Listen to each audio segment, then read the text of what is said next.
بسم اللہ الرحمن الرحیم۔ السلام علیکم ورحمۃ اللہ وبرکاتہ۔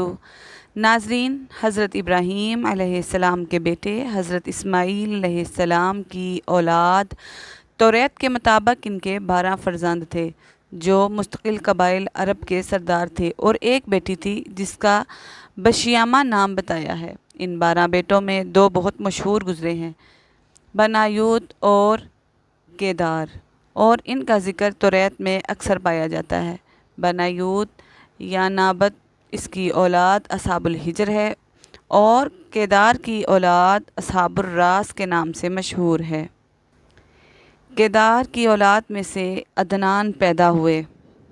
عدنان کے بیٹے ماد اور پوتے کا نام مزار تھا۔ نزار کے 4 بیٹے تھے، ایک کا نام مزر تھا۔ مزر کی نسل سے قریش بن مالک پیدا ہوئے، یہ سہر بن مالک بھی کہلائے۔ قریش کی اولاد بہت ہوئی، ان کی اولاد مختلف قبیلوں میں بٹ گئی۔ ان کی اولاد سے قصی نے اقتدار حاصل کیا۔ قصی کے آگے 3 بیٹے ہوئے، ان میں سے ایک عبد المناف تھے، جن کی اگلی نسل میں ہاشم پیدا ہوئے۔ ہاشم نے مدینہ کے ایک سردار کی بیٹی سے شادی کی، ان کے ہاں ایک بیٹا پیدا ہوا جس کا نام شیبہ رکھا گیا۔ یہ پیدا ہی ہوا تھا کہ ہاشم کا انتقال ہو گیا۔ ان کے بھائی مطلب مکہ کے حاکم تھے۔ ہاشر کا بیٹا مدینہ میں پرورش پاتا رہا۔ جب مطلب کو معلوم ہوا کہ وہ جوان ہو گیا ہے تو بھتیجے کو لینے کے لیے خود مدینہ گئے۔ اسے لے کر مکہ مکرمہ پہنچے تو لوگوں نے خیال کیا کہ یہ نوجوان ان کا غلام ہے۔ مطلب نے لوگوں کو بتایا کہ یہ ہاشم کا بیٹا اور میرا بھتیجا ہے۔ اس کے باوجود لوگوں نے اسے مطلب کا غلام ہی کہنا شروع کر دیا۔ اس طرح شیبہ کو عبد المطلب کہا جانے لگا۔ حضرت عبد المطلب کے ہاں ابو طالب، حمزہ، عباس، عبداللہ، ابو لہب، حارث، زبیر، زرار اور عبد الرحمن پیدا ہوئے۔ ان کے بیٹے حضرت عبداللہ سے ہمارے نبی حضرت محمد مصطفیٰ صلی اللہ علیہ وآلہ وسلم پیدا ہوئے۔ حضرت عبد المطلب کے تمام بیٹوں میں حضرت عبداللہ سب سے خوبصورت اور سب سے زیادہ پاک دامن تھے۔ حضرت عبد المطلب کو خواب میں زمزم کا کنواں کھودنے کا حکم دیا گیا، یعنی حضرت اسماعیل علیہ السلام کے اس کنویں کو قبیلہ جرہم کے سردار نے بند کر دیا تھا۔ قبیلہ جرہم کے لوگ اس زمانے میں مکہ کے سردار اور بیت اللہ کے نگران تھے۔ انہوں نے بیت اللہ کی بے حرمتی شروع کر دی۔ ان کا سردار مزاز بن عمر تھا، وہ اچھا آدمی تھا۔ اس نے اپنے قبیلے کو سمجھایا کہ بیت اللہ کی بے حرمتی نہ کرو، مگر ان پہ اثر نہ ہوا۔ جب مزاز نے دیکھا کہ ان پر کوئی اثر نہیں ہوتا تو قوم کو ان کے حال پر چھوڑ کر وہاں سے جانے کا فیصلہ کیا۔ اس نے تمام مال و دولت، تلواریں اور زریں وغیرہ خانہ کعبہ سے نکال کر زمزم کے کنویں میں ڈال دی اور مٹی سے اس کو بند کر دیا۔ کنواں اس سے پہلے ہی خشک ہو چکا تھا، اب اس کا نام و نشان مٹ گیا۔ مدتوں یہ کنواں بند پڑا رہا۔ اس کے بعد بنو خزاں نے بنی جرہم کو وہاں سے مار بھگایا۔ بنو خزاں اور قصی کی سرداری کا زمانہ اسی حالت میں گزرا، کنواں بند رہا، یہاں تک کہ قصی کے بعد حضرت عبد المطلب کا زمانہ آ گیا۔ انہوں نے خواب دیکھا، خواب میں انہیں زمزم کے کنویں کی جگہ دکھائی گئی اور اس کو کھودنے کا حکم دیا گیا۔ حضرت علی کرم اللہ وجہ الکریم سے روایت ہے کہ حضرت عبد المطلب نے بتایا کہ میں حجر اسود کے مقام پر سو رہا تھا کہ میرے پاس ایک آنے والے آیا اور اس نے مجھ سے کہا کہ طیبہ کو کھودو۔ میں نے پوچھا طیبہ کیا ہے، مگر وہ کچھ بتائے بغیر چلا گیا۔ دوسری رات پھر خواب میں وہی شخص آیا، کہنے لگا برہ کو کھودو۔ میں نے پوچھا برہ کیا ہے، وہ کچھ بتائے بغیر چلا گیا۔ تیسری رات اپنے بستر پر سو رہا تھا کہ پھر وہی شخص خواب میں آیا اور اس نے کہا مضمونہ کو کھودو۔ میں نے پوچھا مضمونہ کیا ہے، وہ بتائے بغیر چلا گیا۔ اس سے اگلی رات میں پھر اپنے بستر پر سو رہا تھا کہ وہی شخص پھر آیا اور بولا کہ زمزم کو کھودو۔ میں نے اس سے پوچھا کہ زمزم کیا ہے؟ اس بار اس نے کہا کہ زمزم وہ ہے جس کا پانی کبھی ختم نہیں ہوتا، جو حاجیوں کے بڑے بڑے مجموعوں کو سیراب کرتا ہے۔ حضرت عبد المطلب کہتے ہیں، میں نے اس سے پوچھا یہ کنواں کس جگہ ہے؟ اس نے بتایا جہاں گندگی اور خون پڑا ہے اور کوا ٹھونگے مار رہا ہے۔ دوسرے دن حضرت عبد المطلب اپنے بیٹے حارث کے ساتھ وہاں گئے۔ انہوں نے دیکھا وہاں گندگی اور خون پڑا ہوا تھا اور ایک کوا ٹھونگے مار رہا تھا۔ اس جگہ کے دونوں طرف بت موجود تھے اور یہ گندگی اور خون دراصل ان بتوں پر قربان کیے جانے والے جانوروں کا اکٹھا کیا ہوا تھا۔ پوری نشانی مل گئی تو حضرت عبد المطلب وہاں سے کھدائی کرنا شروع کر دی، لیکن اس وقت قریش وہاں آ پہنچے اور انہوں نے کہا اللہ کی قسم ہم تمہیں یہاں کھدائی نہیں کرنے دیں گے، تم ہمارے ان دونوں بتوں کے درمیان کنواں کھودنا چاہتے ہو جہاں ہم ان کے لیے قربانیاں کرتے ہیں۔ حضرت عبد المطلب نے ان کی بات سن کر اپنے بیٹے حارث سے کہا تم ان لوگوں کو میرے قریب نہ آنے دینا، میں کھدائی کا کام کرتا رہوں گا، اس لیے کہ مجھے جس کام کا حکم دیا گیا ہے میں اس کو ضرور پورا کروں گا۔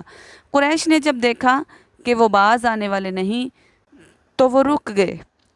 آخر انہوں نے کھدائی شروع کر دی۔ جلد ہی کنویں کے آثار نظر آنے لگے۔ یہ دیکھ کر انہوں نے کہا اللہ اکبر، اور پھر پکار اٹھے یہ دیکھو یہ اسماعیل علیہ السلام کی تعمیر ہے۔ جب قریش نے یہ دیکھا کہ انہوں نے کنواں تلاش کر لیا تو ان کے پاس آ گئے اور کہنے لگے عبد المطلب اللہ کی قسم یہ ہمارے باپ اسماعیل علیہ السلام کا کنواں ہے، تو پھر اس پر ہمارا بھی حق ہے، اس لیے ہم تمہارے ساتھ اس میں شریک ہوں گے۔ یہ سن کر حضرت عبد المطلب نے کہا کہ میں تمہیں اس میں شریک نہیں کر سکتا، یہ مجھ اکیلے کا کام ہے۔ یہ سن کر قریش نے کہا کہ تب پھر ہم تمہارے ساتھ جھگڑا کریں گے۔ پھر حضرت عبد المطلب بولے کسی سے فیصلہ کروا لو۔ انہوں نے بنو سعد ابن حزیم کی کاہنہ سے فیصلہ کروانا منظور کیا۔ یہ کاہنہ ملک شام کی بالائی علاقے میں رہتی تھی۔ آخر حضرت عبد المطلب اور دوسرے قریش اس کی طرف روانہ ہوئے۔ حضرت عبد المطلب کے ساتھ عبد المناف کے لوگوں کی ایک جماعت تھی، جبکہ دیگر قبائل کے لوگوں کی ایک ایک جماعت بھی سائد تھی۔ اس زمانے میں ملک حجاز اور شام کے درمیان ایک بیابان میدان تھا، یہاں کہیں پانی نہیں تھا۔ اس میدان میں ان کا پانی ختم ہو گیا، سب لوگ پیاس سے بے حال ہو گئے، یہاں تک کہ انہیں اپنی موت کا یقین ہو گیا۔ انہوں نے قریش کے دوسرے لوگوں سے پانی مانگا، لیکن انہوں نے پانی دینے سے انکار کر دیا۔ اب انہوں نے ادھر ادھر پانی تلاش کرنے کا ارادہ کیا۔ حضرت عبد المطلب اٹھ کر اپنے سواری کے پاس آئے۔ جو ہی ان کی سواری اٹھی ان کے پاؤں کے نیچے سے پانی کا چشمہ ابھل اٹھا۔ انہوں نے پانی کو دیکھ کر اللہ اکبر کا نعرہ لگایا۔ پھر حضرت عبد المطلب جب سواری سے اتر آئے تو سب نے خوب سیر ہو کر پانی پیا اور اپنے مشکیزیں بھر لیے۔ اب انہوں نے قریش کی دوسری جماعت سے کہا آؤ تم بھی پیٹ بھر کر پانی پیو۔ اب وہ بھی آئے اور خوب پانی پیا۔ پانی پینے کے بعد وہ بولے اللہ کی قسم اے عبد المطلب یہ تو تمہارے حق میں فیصلہ ہو گیا، اب ہم زمزم کے بارے میں تم سے کبھی جھگڑا نہیں کریں گے۔ جس ذات نے تمہیں اس بیابان میں سیراب کر دیا وہی ذات تمہیں زمزم سے بھی سیراب کرے گی، اس لیے یہیں سے واپس چلو۔ اس طرح قریش نے جان لیا کہ اللہ تعالی حضرت عبد المطلب پر مہربان ہے، لہٰذا ان سے جھگڑنا بے سود ہے اور کاہنہ کے پاس جانے کا کوئی فائدہ نہیں۔ چنانچہ سب لوگ واپس لوٹے۔ واپس آ کر حضرت عبد المطلب نے پھر کنویں کی کھدائی شروع کر دی۔ ابھی تھوڑی سی کھدائی کی ہوگی کہ مال و دولت، تلواریں اور زریں نکل آئیں۔ اس میں سے سونا اور چاندی وغیرہ بھی تھا۔ یہ مال و دولت دیکھ کر قریش کے لوگوں کو لالچ نے آ گھیرا۔ انہوں نے حضرت عبد المطلب سے کہا اے عبد المطلب اس میں ہمارا بھی حصہ ہے۔ ان کی بات سن کر عبد المطلب نے کہا کہ نہیں، اس میں تمہارا کوئی حصہ نہیں، تمہیں انصاف کا طریقہ استعمال کرنا چاہیے۔ انہوں نے کہا آؤ کانسوں کے تیروں سے کرہ ڈالیں۔ انہوں نے ایسا کرنا منظور کر لیا۔ 2 تیر کعبے کے نام سے رکھے گئے، 2 حضرت عبد المطلب کے نام اور 2 قریش کے باقی لوگوں کے نام کے۔ کانسا پھینکا گیا تو مال و دولت کعبہ کے نام نکلا، تلواریں اور زریں حضرت عبد المطلب کے نام، اور قریشیوں کے نام جو تیر تھے وہ کسی چیز پر بھی نہ نکلے۔ اس طرح فیصلہ ہو گیا۔ حضرت عبد المطلب نے کعبے کے دروازے کو سونے سے سجا دیا۔ زمزم کی کھدائی سے پہلے حضرت عبد المطلب نے دعا مانگی تھی کہ اے اللہ، اس کی کھدائی کو مجھ پر آسان کر دے، میں اپنا ایک بیٹا تیرے واسطے میں ذبح کروں گا۔ اب جب کہ کنواں نکل آیا تو انہیں خواب میں حکم دیا گیا اپنی منت پوری کرو، یعنی ایک بیٹے کو ذبح کرو۔ ناظرین، حضرت عبد المطلب کو یہ حکم اس وقت دیا گیا جب وہ اپنی منت بھول چکے تھے۔ اہل خواب میں ان سے کہا گیا منت پوری کرو۔ انہوں نے ایک مینڈھا ذبح کر کے غریبوں کو کھلا دیا۔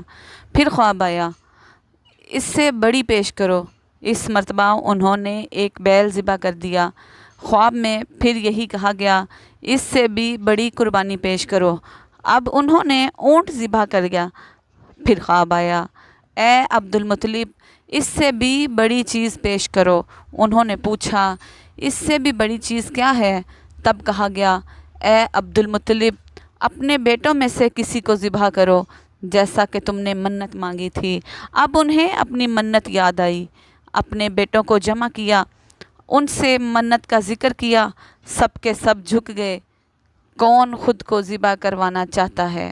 آخر حضرت عبداللہ بولے ابا جان، آپ مجھے ذبح کر دیں۔ یہ سب سے چھوٹے تھے، سب سے خوبصورت تھے، سب سے زیادہ محبت بھی حضرت عبد المطلب کو انہی سے تھی، لہٰذا انہوں نے قرعہ اندازی کرنے کا ارادہ کیا۔ تمام بیٹوں کے نام لکھ کر قرعہ ڈالا گیا۔ حضرت عبداللہ کا نام نکلا۔ اب انہوں نے چھری لی اور حضرت عبداللہ کو بازو سے پکڑا اور انہیں ذبح کرنے کے لیے نیچے لٹا دیا۔ جو ہی باپ نے بیٹے کو لٹایا، حضرت عباس سے ضبط نہ رہا، فوراً ہی اپنے بھائی کو کھینچ لیا۔ حضرت عباس نے جب بھائی کو کھینچا تو اس وقت وہ خود بھی بہت چھوٹے تھے۔ باپ نے عبداللہ کو اپنی طرف کھینچا۔ اس کھینچا تینی میں حضرت عبداللہ کے چہرے پر خراشیں بھی آئیں۔ ان خراشوں کے نشانات مرتے دم تک باقی رہے۔ اسی دوران بنو مخزوم کے لوگ آ گئے۔ انہوں نے کہا آپ اس طرح بیٹے کو ذبح نہ کریں، اس کی ماں کی زندگی خراب ہو جائے گی۔ اپنے رب کو راضی کرنے کے لیے بیٹے کا فدیہ دے دیں۔ اب سوال یہ تھا کہ فدیہ کیا دیا جائے؟ اس کی ترکیب یہ بتائی گئی کہ کاغذ کے ایک ٹکڑے پر 10 اونٹ لکھے جائیں، دوسرے پر حضرت عبداللہ کا نام لکھا جائے۔ اگر 10 اونٹ والی پرچی نکلی تو 10 اونٹ قربان کر دیے جائیں، اور اگر حضرت عبداللہ کی پرچی نکلی تو 10 اونٹ کا اضافہ کر دیا جائے۔ پھر 20 اونٹ والی پرچی اور حضرت عبداللہ والی پرچی ڈالی جائے۔ اب اگر 20 اونٹ والی پرچی نکلے تو 20 اونٹ قربان کر دیے جائیں، ورنہ 10 اونٹ اور بڑھا دیے جائیں۔ اس طرح 10-10 کر کے بڑھاتے جائیں۔ حضرت عبد المطلب نے ایسا ہی کیا، 10-10 اونٹ بڑھاتے چلے گئے۔ ہر بار حضرت عبداللہ کا نام نکلتا چلا گیا، یہاں تک کہ اونٹوں کی تعداد 100 تک پہنچ گئی۔ تب کہیں جا کر اونٹوں والی پرچی نکلی۔ اس طرح ان کی جان کے بدلے 100 اونٹ قربان کر دیے گئے۔ حضرت عبد المطلب کو اب پورا اطمینان ہو گیا کہ اللہ تبارک و تعالیٰ نے حضرت عبداللہ کے مطلب 100 اونٹوں کی قربانی قبول کر لی ہے۔ انہوں نے کعبے کے پاس 100 اونٹ قربان کیے اور کسی کو کھانے سے نہ روکا۔ سب انسانوں، جانوروں اور پرندوں نے ان اونٹوں کو کھایا۔ حضرت عبد المطلب پہلے آدمی ہیں جنہوں نے آدمی کی جان کی قیمت 100 اونٹ دینے کا طریقہ شروع کیا۔ اس سے پہلے 10 اونٹ دیے جاتے تھے۔ اس کے بعد یہ طریقہ سارے عرب میں جاری ہو گیا، گویا قانون بن گیا کہ آدمی کا فدیہ 100 اونٹ ہے۔ نبی کریم صلی اللہ علیہ وآلہ وسلم کے سامنے یہ ذکر آیا تو آپ نے اس فدیہ کی تصدیق فرمائی کہ یعنی فرمایا کہ یہ درست ہے، اور اسی بنیاد پر نبی کریم صلی اللہ علیہ وآلہ وسلم فرماتے ہیں کہ میں دو ذبیح ہوں، حضرت اسماعیل علیہ السلام اور حضرت عبداللہ کی اولاد ہوں۔ حضرت عبداللہ رضی اللہ تعالیٰ عنہ قریش میں سب سے زیادہ حسین تھے، ان کا چہرہ روشن ستارے کی مانند تھا۔ قریش کی بہت سی لڑکیاں ان سے شادی کرنا چاہتی تھیں، مگر حضرت عبداللہ رضی اللہ تعالیٰ عنہ کی شادی حضرت بی بی آمنہ رضی اللہ تعالیٰ عنہ سے ہوئی۔ حضرت آمنہ بنت وہب بنت عبد المناف بن زہرہ۔ شادی کے وقت حضرت عبداللہ کی عمر 18 سال تھی۔ یہ شادی کے لیے اپنے والد کے ساتھ جا رہے تھے، راستے میں ایک عورت کعبے کے پاس بیٹھی نظر آئی۔ یہ عورت ورقہ ابن نوفل کی بہن تھی۔ ورقہ ابن نوفل ایک قریش کے بہت بڑے عالم تھے۔ ورقہ ابن نوفل سے ان کی بہن نے سن رکھا تھا کہ وقت کے آخری نبی کا ظہور ہونے والا ہے، اور ان کی نشانیوں میں سے ایک نشانی یہ ہوگی کہ ان کے چہرے میں نبوت کا نور چمکتا ہوگا۔ جو ہی اس نے حضرت عبداللہ کو دیکھا، فوراً اس کے ذہن میں یہ بات آئی۔ اس نے سوچا ہو نہ ہو یہ وہی شخص ہے جو پیدا ہونے والے آخری نبی کا والد ہوگا۔ اس نے کہا اگر تم مجھ سے شادی کر لو تو میں بدلے میں تمہیں اتنے ہی اونٹ دوں گی جتنے تمہاری جان کے بدلے ذبح کیے گئے تھے۔ اس پر انہوں نے جواب دیا میں اپنے باپ کے ساتھ ہوں، ان کی مرضی کے خلاف کچھ نہیں کر سکتا، نہ ان سے الگ ہو سکتا ہوں، اور میرے والد باعزت آدمی ہیں، اپنی قوم کے سردار ہیں۔ بہرحال ان کی شادی حضرت آمنہ رضی اللہ تعالی عنہا سے ہوئی۔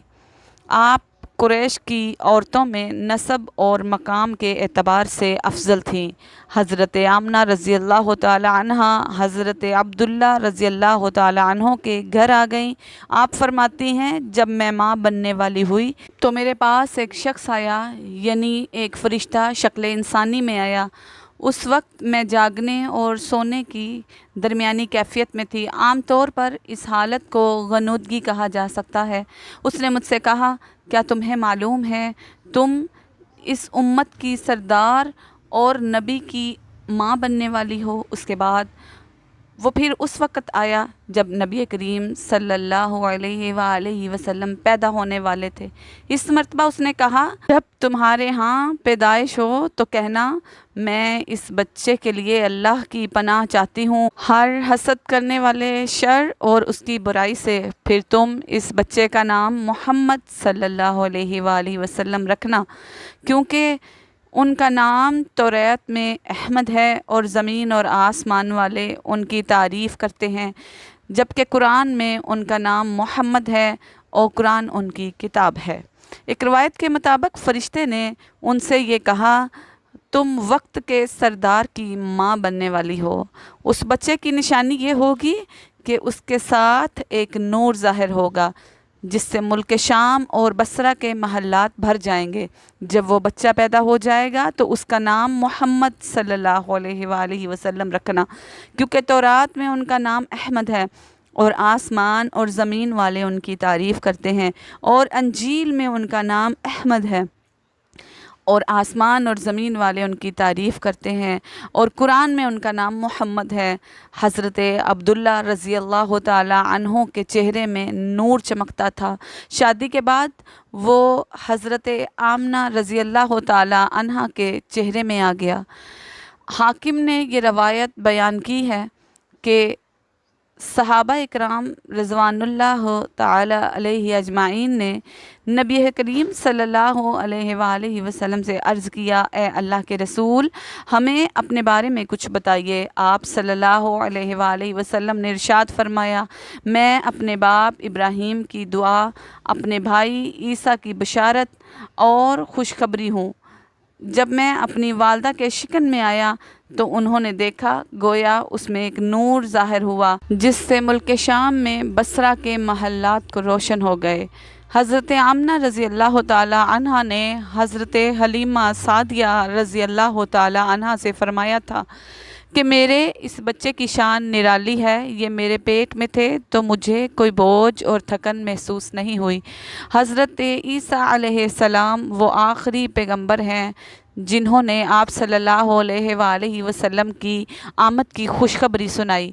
اس بشارت کا ذکر قرآن مجید فرقان حمید میں موجود ہے اور یوں ارشاد فرمایا گیا، اور اسی طرح وہ وقت بھی قابل ذکر ہے جب عیسیٰ ابن مریم نے فرمایا، اے بنی اسرائیل، میں تمہارے پاس اللہ کا بھیجا ہوا آیا ہوں، اور مجھ سے پہلے جو توریت آ چکی ہے میں اس کی تصدیق کرنے والا ہوں، اور میرے بعد جو رسول آنے والا ہے ان کا نام مبارک احمد ہوگا، میں ان کی بشارت دیتا ہوں۔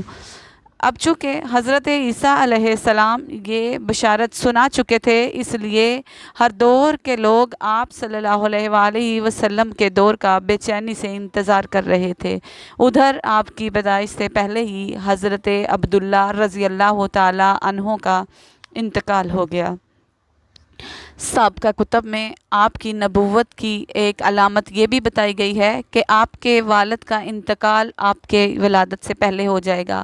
حضرت عبداللہ رضی اللہ تعالی عنہ ایک تجارتی قافلے کے ساتھ تجارت کے لیے گئے تھے، اس دوران بیمار ہو گئے اور کمزور ہو کر واپس لوٹے۔ قافلہ مدینہ منورہ سے گزرا تو حضرت عبداللہ اپنے ننیال یعنی بنو نجار کے ہاں ٹھہرے۔ ان کی والدہ بنو نجار سے تھیں، 1 ماہ تک بیمار رہے اور پھر وصال فرما گئے۔ انہیں وہاں ہی دفن کر دیا گیا، یعنی مدینے میں ہی دفن کر دیا گیا۔ تجارتی قافلہ جب حضرت عبداللہ رضی اللہ تعالی عنہ کے بغیر مکہ مکرمہ پہنچا اور ان کے والد مکرم حضرت عبد المطلب کو پتہ چلا کہ ان کے بیٹے عبداللہ بیمار ہو گئے ہیں اور مدینہ میں اپنے ننہال میں ہیں، تو انہیں لانے کے لیے حضرت عبد المطلب نے اپنے بیٹے زبیر کو بھیجا۔ جب یہ وہاں پہنچے تو حضرت عبداللہ انتقال فرما چکے تھے۔ مطلب یہ کہ آپ صلی اللہ علیہ وآلہ وسلم اس دنیا میں اپنے والد کی وفات کے چند ماہ بعد تشریف لائے۔ حضرت ابن عباس رضی اللہ تعالی عنہ فرماتے ہیں کہ نبی کریم صلی اللہ علیہ وآلہ وسلم اس دنیا میں تشریف لائے تو آپ کی ناف کٹی ہوئی تھی، جبکہ ناف کو بچہ پیدا ہونے کے بعد کاٹا جاتا ہے۔ آپ ختنہ شدہ پیدا ہوئے۔ حضرت عبد المطلب رضی اللہ تعالی عنہ یہ دیکھ کر بے حد حیران بھی ہوئے اور خوش بھی ہوئے۔ آپ کی پیدائش سے پہلے مکہ کے لوگ خشک سالی اور قحط کا شکار تھے، لیکن جو ہی آپ دنیا میں تشریف لائے بارشیں شروع ہو گئیں، خشک سالی ختم ہو گئی، درخت ہرے بھرے ہو گئے اور پھلوں سے لدے گئے، زمین پر سبزہ ہی سبزہ نظر آنے لگا۔ پیدائش کے وقت آپ اپنے ہاتھوں پر جھکے ہوئے تھے، سر آسمان کی طرف تھا۔ ایک روایت کے الفاظ یہ ہیں کہ گھٹنوں کے بل جھکے ہوئے تھے، مطلب یہ کہ سجدے کی سی حالت میں سے تھے۔ آپ کی مٹھی بند تھی اور شہادت کی انگلی اٹھی ہوئی تھی، جیسا کہ ہم نماز میں گواہی دیتے ہیں، اشہد ان لا الہ الا اللہ۔ حضور نبی کریم صلی اللہ علیہ وآلہ وسلم فرماتے ہیں، جب میری والدہ نے مجھے جنم دیا تو ان سے ایک نور نکلا، اس نور سے شام کے محلات جگمگا اٹھے۔ آپ صلی اللہ علیہ وآلہ وسلم کی والدہ سیدہ آمینہ رضی اللہ تعالی عنہ فرماتی ہیں، محمد صلی اللہ علیہ وآلہ وسلم کی پیدائش کے وقت ظاہر ہونے والے نور کی روشنی سے مجھے بصرہ میں چلنے والے اونٹوں کی گردنیں تک نظر آنے لگیں۔ علامہ سحری رحمۃ اللہ علیہ نے لکھا ہے کہ جب آپ پیدا ہوئے تو آپ نے اللہ کی تعریف کی۔ ایک روایت میں یہ الفاظ آئے ہیں، اللہ اکبر کبیرہ والحمد للہ کثیرا وسبحان اللہ بکرۃ واصیلا۔ اللہ سب سے بڑا ہے، اللہ تعالیٰ کی بے حد تعریف ہے اور میں صبح و شام اللہ کی پاکی بیان کرتا ہوں۔ آپ کی ولادت کس دن ہوئی، اس بات پر سب کا اتفاق ہے کہ وہ پیر کا دن تھا۔ آپ صبح فجر طلوع ہونے کے وقت دنیا میں تشریف لائے۔ تاریخ پیدائش کے سلسلے میں بہت سے اقوال ہیں۔ ایک روایت کے مطابق 12 ربیع الاول کو پیدا ہوئے، ایک روایت کے مطابق 8 ربیع الاول اور ایک روایت کے مطابق 2 ربیع الاول کی ہے۔ اس سلسلے میں اور بھی بہت سی روایات ہیں۔ مطلب یہ کہ اس بات میں صحیح بات کسی کو معلوم نہیں، اس میں سب کا اتفاق ہے کہ مہینہ ربیع الاول کا تھا اور دن پیر کا۔ یہ بھی کہا جاتا ہے کہ آپ کو پیر کے دن ہی نبوت ملی، پیر کے دن ہی آپ نے مدینہ منورہ کی طرف ہجرت فرمائی اور پیر کے دن ہی آپ نے وصال فرمایا۔ آپ نبی کریم صلی اللہ علیہ وآلہ وسلم عام الفیل میں پیدا ہوئے، یعنی ہاتھیوں والے سال میں۔ اس سال کو عام الفیل یعنی ہاتھیوں والا سال اس لیے کہا جاتا ہے کہ ابرہہ نے ہاتھیوں کے ذریعے مکہ مکرمہ پر چڑھائی کی تھی۔ آپ صلی اللہ علیہ وآلہ وسلم کی پیدائش اس واقعہ کے کچھ ہی دن بعد ہوئی تھی۔ واقعہ کچھ اس طرح ہے کہ ابرہہ یمن کا عیسائی حاکم تھا۔ حج کے دنوں میں اس نے دیکھا کہ لوگ بیت اللہ کا حج کرنے جاتے ہیں۔ اس نے اپنے لوگوں سے پوچھا کہ یہ لوگ کہاں جاتے ہیں؟ اسے جواب دیا گیا کہ بیت اللہ کا حج کرنے مکہ جاتے ہیں۔ اس نے پوچھا بیت اللہ کس چیز کا بنا ہوا ہے؟ اسے بتایا گیا کہ پتھروں کا بنا ہوا ہے۔ اس نے پوچھا اس کا لباس کیا ہے؟ بتایا گیا ہمارے ہاں سے جو دھاری دھار کپڑا جاتا ہے اس سے اس کی پوشاک تیار ہوتی ہے۔ ابرہہ عیسائی تھا۔ ساری بات سن کر اس نے کہا مسیح کی قسم میں تم لوگوں کے لیے اس سے اچھا گھر تعمیر کروں گا۔ اس طرح اس نے سرخ، سفید اور زرد سیاہ پتھروں سے ایک گھر بنوایا، سونے اور چاندی سے اس کو سجایا، اس میں کئی دروازے رکھوائے، اس میں سونے کے پترے جڑوائے، اس کے درمیان جواہر لگوائے، اس مکان میں ایک بڑا یاقوت لگوایا، پردے لگوائے، وہاں خوشبوئیں سلگھانے کا انتظام کیا۔ اس کی دیواروں پر اس قدر مشک ملا جاتا تھا کہ وہ سیاہ رنگ کی ہو گئیں، یہاں تک کہ جواہر بھی نظر نہیں آتے تھے۔ پھر لوگوں سے کہا اب تمہیں بیت اللہ کا حج کرنے کے لیے مکہ جانے کی ضرورت نہیں رہی، میں نے یہی تمہارے لیے بیت اللہ بنوا دیا ہے، لہٰذا اب تم اس کا طواف کرو۔ اس طرح کچھ قبائل کئی سال تک اس کا حج کرتے رہے، اس میں اعتکاف کرتے رہے، حج والے مناسک بھی یہی ادا کرتے رہے کہ ایک شخص نوفیل خشمی سے یہ بات برداشت نہ ہو سکی، وہ اس مصنوعی خانہ کعبہ کے خلاف دل ہی دل میں کڑتا رہا۔ آخر اس نے دل میں ٹھان لی کہ وہ ابرہہ کی اس عمارت کو گندہ کر کے چھوڑے گا۔ پھر ایک رات اس نے چوری چھپے بہت سی گندگی اس میں ڈال دی۔ ابرہہ کو معلوم ہوا تو سخت غضبناک ہوا اور کہنے لگا کہ یہ کارروائی کسی عرب نے اپنے کعبہ کے لیے کی ہے، میں اسے ڈھا دوں گا، اس کا ایک ایک پتھر توڑ دوں گا۔ اس نے شام و حبشہ کو یہ تفصیلات لکھ دی، ان سے درخواست کی کہ وہ اپنے ہاتھی بھیج دیں۔ اس ہاتھی کا نام محمود تھا۔ یہ اس قدر بڑا تھا کہ اتنا بڑا ہاتھی روئے زمین پر دیکھنے میں نہیں آیا تھا۔ جب ہاتھی اس کے پاس پہنچ گیا تو وہ اپنی فوج لے کر نکلا اور مکہ کا رخ کیا۔ یہ لشکر جب مکہ کے قرب و جوار میں پہنچا تو ابرہہ نے فوج کو حکم دیا کہ ان لوگوں کے جانور لوٹ لیے جائیں۔ اس کے حکم پر فوجیوں نے جانور پکڑ لیے۔ ان میں حضور نبی کریم صلی اللہ علیہ وآلہ وسلم کے دادا جان حضرت عبدالمطلب رضی اللہ تعالیٰ عنہ کے اونٹ بھی تھے۔ مفیل بھی اس لشکر میں ابرہہ کے ساتھ موجود تھا اور یہ حضرت عبدالمطلب رضی اللہ تعالیٰ عنہ کا دوست تھا۔ حضرت عبدالمطلب اس سے ملے، اونٹوں کے سلسلے میں بات کی۔ مفیل نے ابرہہ سے کہا قریش کا سردار عبدالمطلب تم سے ملنا چاہتا ہے۔ یہ شخص تمام عرب کا سردار ہے، شرف اور بزرگی اسے حاصل ہے، لوگوں میں اس کا بہت بڑا اثر ہے، لوگوں کو اچھے اچھے گھوڑے دیتا ہے، انہیں عطیات دیتا ہے، کھانا کھلاتا ہے۔ یہ گویا عبدالمطلب رضی اللہ تعالیٰ عنہ کا